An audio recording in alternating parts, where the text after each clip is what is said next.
大家好，歡迎嚟到 Wake and Watch。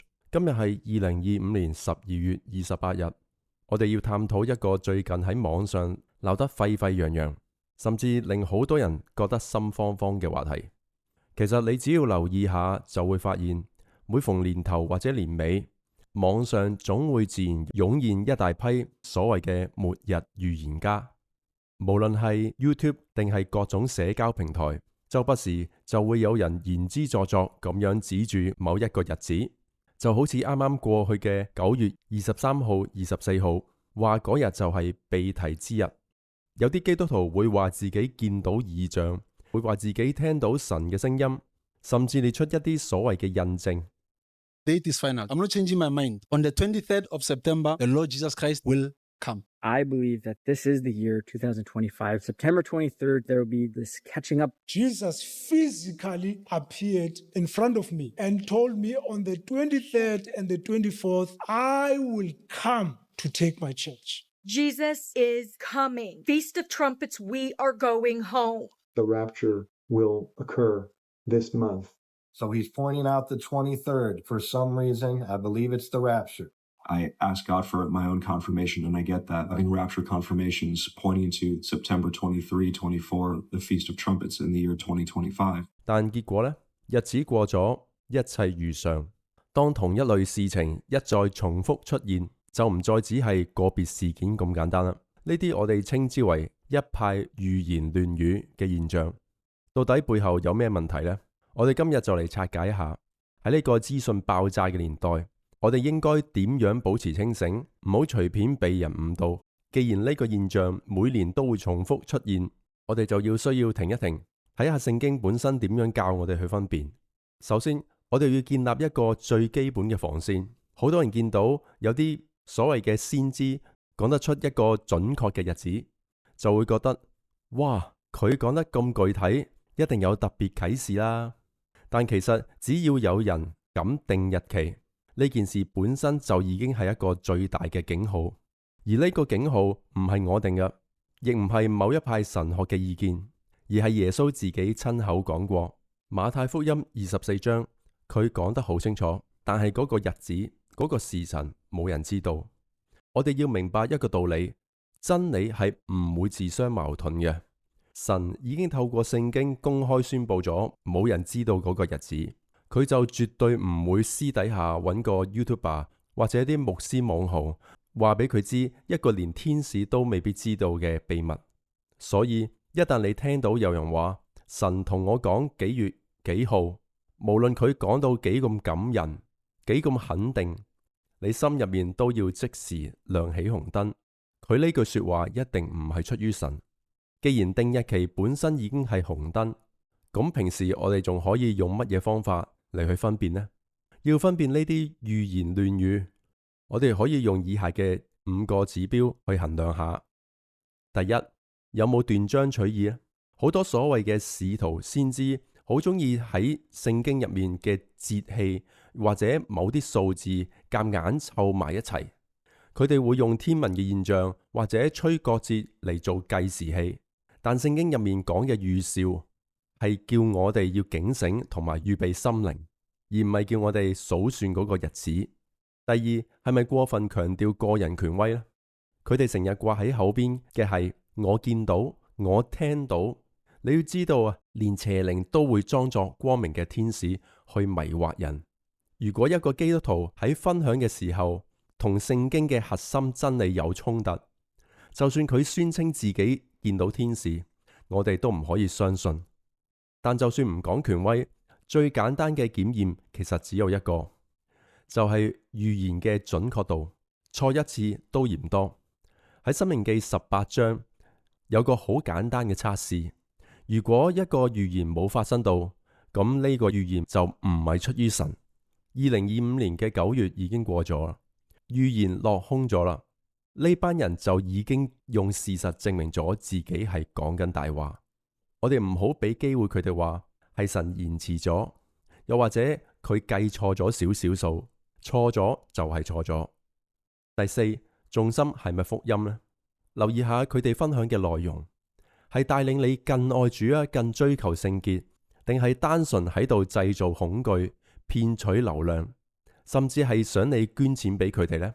真正嘅教導應該指向基督嘅救恩，而唔係指向佢哋嘅嗰種特別啟示，你得到佢哋嘅預言。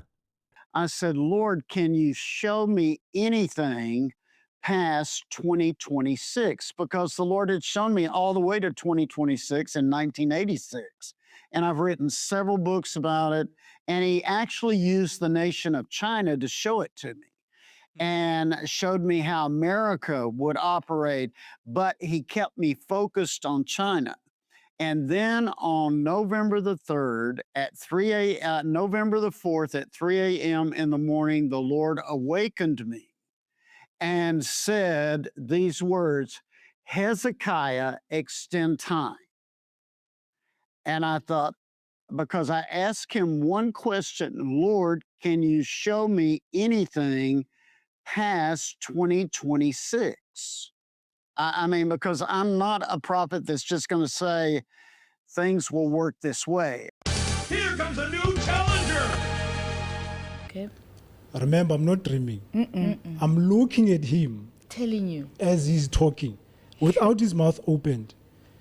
Remember, he's speaking through his the mind. spirits, yeah. He says to me, on the 23rd and the 24th of September 2025, I will come to take my church. There's a date. There is a date. On the 23rd and the 24th of September 2025. 2025. So what happens 2026 now? 2026, what he was telling me is that by June, the world is gearing up towards the World Cup, right? But by June, they think the World Cup will happen. But after the rapture of September 2025, the chaos that would be in the world, the destruction, the devastation that would be in the world after the rapture, there will be no World Cup 2026. I have to know, I really know the voice of God, and I know how he speaks to me, and I knew he would have to show me, like he did in detail up to 2026, what would happen. And he said those words, Hezekiah, extend time. And I began to ponder the whole history of Hezekiah in the Word of God during the night. Now, I knew all of a sudden the Lord was taking me 2026 and 2027. And I knew all of a sudden the Lord said, I'm extending time in America, and I'm giving America 3 years to come into its new season and a new move of my spirit. 第五，有冇問責制？好多使徒先知都係獨行俠嚟㗎，佢哋背後可以係冇教會、冇團隊、冇長老去監察佢哋。一個真正教導真理嘅人係會願意接受監督嘅，因為佢哋知道教導人嘅責任係重大。講完點樣分辨之後，自然就會有另一個問題：點解咁多荒謬嘅預言依然有咁多人信、咁多人跟隨啊？其實係因為人類嘅天性。提摩太後書講過一個現象，叫做耳朵發癢。人總係中意聽一啲新鮮、刺激，甚至係帶有神秘感嘅嘢，想覺得自己係嗰個掌握天機嘅少數人。假教師就係利用呢種心理，用一啲心理暗示同情感操控，令你覺得哇，呢個牧師講嘅嘢好準，好有 feel。當然，我哋唔可以將一切都屬靈化。好多時候喺心理暗示、人性投射以及對混亂世界嘅焦慮反應。And it's as though I could tell any one of you something the Lord is telling me right now. Owen? Your name is Owen, right? Just as we've seen with other faith healers, Nathan has been fed inside information about some of the congregation from contact cards we had them fill out before the show. Owen, the Lord has a plan for you. He sees you singing in front of thousands. He doesn't want you to worry about your family. Hallelujah. Praise be to Jesus. There are Moses here tonight. The Lord is telling me, Moses, that you're worried about condition of the blood, diabetes. Is that right, Moses? I have type 2 diabetes. I can see you glowing, Moses. We'll feel uncomfortable deceiving the people in our audience, but I remember Oli from Trinity's words that we must be hypocrites for a while so the reality can be shown. Praise the Lord. You're a mighty servant, Gilman. You're a mighty servant. And then it's time for people to be slain in the spirit. This is the point where faith healers supposedly channel the power of God to allow the people they touch to experience an encounter with the Holy Spirit. This man, give him your power. Praise be to Jesus. Amen. And with the hypnotic atmosphere built up, our scuba diver creates exactly the same effect we've seen so many times before. Amen. 聖經提醒我哋要用真理去分辨，而唔係用感覺去判斷。但理解原因之外，更重要嘅係，如果你已經受到影響，可以點樣行落去呢？如果你喺2025年呢波預言亂象入面中過招，甚至因為咁而搞到生活大亂，心入面長期不安，你而家需要做3件事。第一，拒絕羞恥感，唔好因為自己曾經信錯咗，就覺得自己好失敗，甚至因此唔敢再返教會，唔敢再讀聖經。你要知道啊，呢啲操控人心嘅手法本身就好精明，連成熟有年日嘅信徒都可能一時失足。但我要講清楚一點，拒絕羞恥感唔等於合理化錯誤，而係容許自己重新返到真理入面，被重新校正同埋更新。神呼叫人悔改，從來唔係為咗壓垮你，而係為咗將你帶返正路。第二，真心悔改，回歸聖經。你可以咁樣問自己一個問題，係咪因為自己貪圖神秘感、刺激感，而慢慢忽略咗紮實持續嘅研讀聖經嘅生活呢？悔改唔係一句口號，係實際選擇。例如你可以暫時停止追看任何以預言為主軸嘅頻道，首先返去福音書，重新聆聽耶穌講嘅說話，重新建立你對神話語嘅信任，而唔係對某啲牧師特別啟示嘅依賴。第三，重新定義你嘅信仰重心，唔好再將信仰當成一種趨吉避凶或者預知未來嘅工具。基督信仰嘅核心唔係叫人掌握未來，而係學習喺唔確定之中仍然信靠神嘅主權。講到最後，其實所有分辨同重建都係指向同一個核心。我想用一個最簡單但亦都係最重要嘅結論作總結。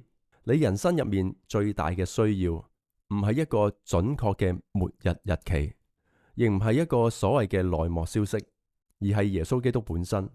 預言亂象會一直存在，而且好可能會隨着世界越嚟越動盪而變本加厲。但聖經所講嘅警醒，從來唔係叫我哋活喺恐懼入面，而係叫我哋活喺忠心同盼望入面。如果2025年嘅教訓話咗俾我哋聽一樣嘢，就係我哋唔可以將信仰外判俾任何人，我哋要親自讀經，透過耶穌基督去認識神向人啟示嘅真理。喺約翰福音，我哋知道耶穌唔係靠隱藏啟示去證明自己，而係公開宣告佢就係真理本身。正如聖經所講，若不藉着耶穌，沒有人能到父那裏去。只要我哋將生命建立喺真理呢塊磐石上，無論外面吹緊咩預言亂語嘅歪風，我哋都唔會被動搖。多謝你今年一直收聽 Wake and Watch。如果呢條片可以幫你建立分辨力，或者可以幫到身邊正處於困惑入面嘅朋友，歡迎你分享出去。我哋下集明年再見。